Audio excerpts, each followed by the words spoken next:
This is GILA. Today, I'm responding to an article from a few days back in The Guardian, written by Nazia Parveen, entitled "Police Investigate UK Far-Right Groups Over Anti-Muslim Coronavirus Claims." Basically, this article claims that there are far-right activists such as Katie Hopkins and Gerard Batten supposedly stoking anti-Muslim hate. Far-right? Like Hitler far-right? Surely that's ridiculous. However, the Muslim group Tell Mama said that it recorded dozens of incidents last month of far-right groups apparently blaming British Muslims for the spread of the coronavirus, as well supposedly of false reports of some Muslims still meeting to pray together against social distancing orders. And the article starts off by telling us that counter-terrorism police in the UK are investigating far-right groups. Notably absent are any details or even the names of these supposed groups, accused of trying to use the coronavirus to stoke anti-Muslim sentiment. Counter-terrorism.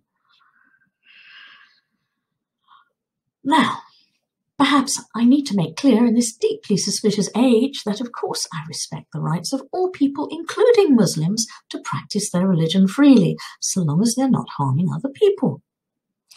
That my and many other good people's concerns with Islam are entirely as a political ideology regarding the treatment of non-Muslims in particular, certainly not human beings in themselves.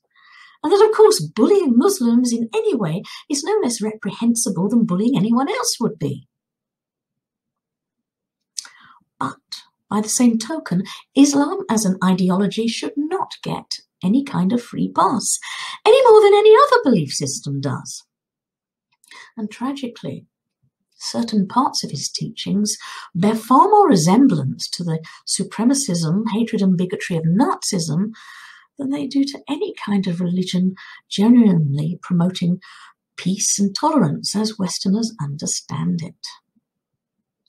Can anyone seriously doubt that Quranic exhortations such as "the disbelievers are always open enemies to you" from Surah 4, verse 101, or from Surah 61, verse 9, that it is Allah who has sent his messenger, Muhammad, with guidance and the religion of truth, Islam, to make it victorious over all religions, even though the infidels may resist, or even slay the idolaters wherever you find them from Surah 9, verse 5, unless they convert to Islam, as the rest of the verse makes clear. That these verses, and tragically rather a lot of others like them, promote hatred, bigotry, and even violence and murder from some deluded jihadis towards non-Muslims simply because of their beliefs. And what's wrong with loving our country and its flag? Certainly here in Israel, where I live, you normally see many Israeli flags flying, and some Jewish people have given up a great deal materially to return to the Jewish homeland. The Jewish love for Israel is very ancient, very deep, and very real. What's wrong with enjoying your Englishness, or Scottishness, or Welshness, or Irishness for that matter? All these parts of Britain have long and distinguished histories. Sure, there has been a lot of war and violence in our past, but I don't think you could name any other country that has been around for 1,000 years or more that doesn't as well. Now, although some people professing to be Christians in the past have not always followed the real precepts of their Messiah, to their and to other people's detriment, the actual teachings in the Bible are based ultimately on the golden rule of treating all other human beings as you would like to be treated yourself. In other words, with equal respect and sensitivity, whatever their beliefs or other differences. If only this golden rule had ended up in Islam and the later more violent commandments of the Quran and Hadith did not exist, there would be no problem. That is surely the real solution to the supposed problem of Islamophobia. Change the evil parts of Islamic ideology to something better.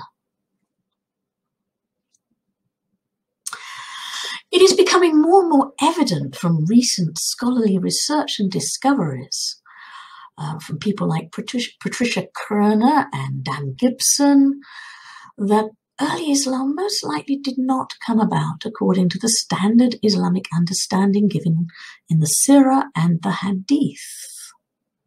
That far from emerging as fully formed Muslims behind their warrior prophet, the Arab conquerors of much of the Middle East, North Africa and Southwest Asia essentially had a loose understanding of there being one God, with Jesus simply a prophet, probably influenced by and including Ebionites who held the same, and were far more accepting of Christians and Jews than later Quranic teachings allowed.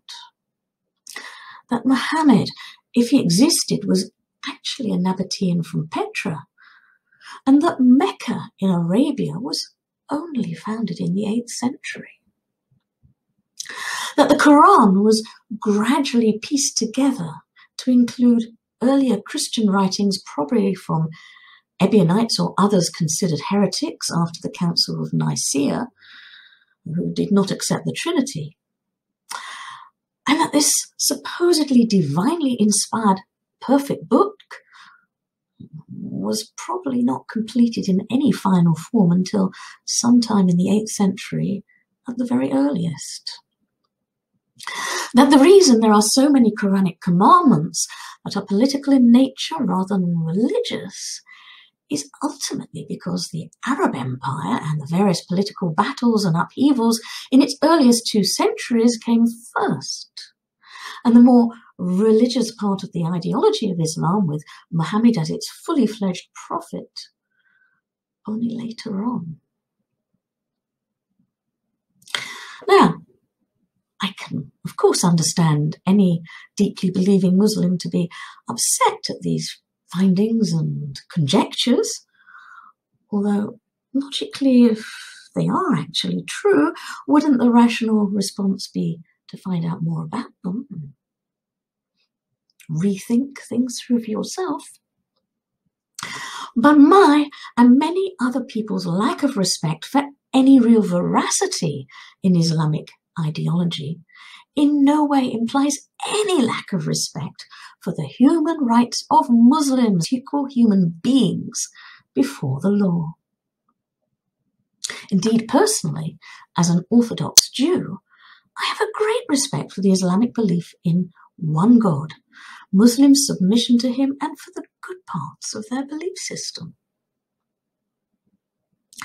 But no Muslims should have any right in Britain and the West to force their ideology and the Islamic belief in its supposed supremacy over all other belief systems when, frankly, ethically, that is surely the last thing it is, on anyone else, whether through hate crime laws or falsely accusing good people who simply don't agree with this ideology and who say so as supposedly far right.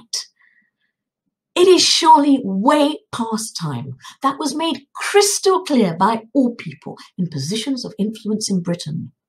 That is a boundary that needs to be re-erected in the places where those who should know better have stupidly let it fall. And then it needs to be maintained for all our sakes.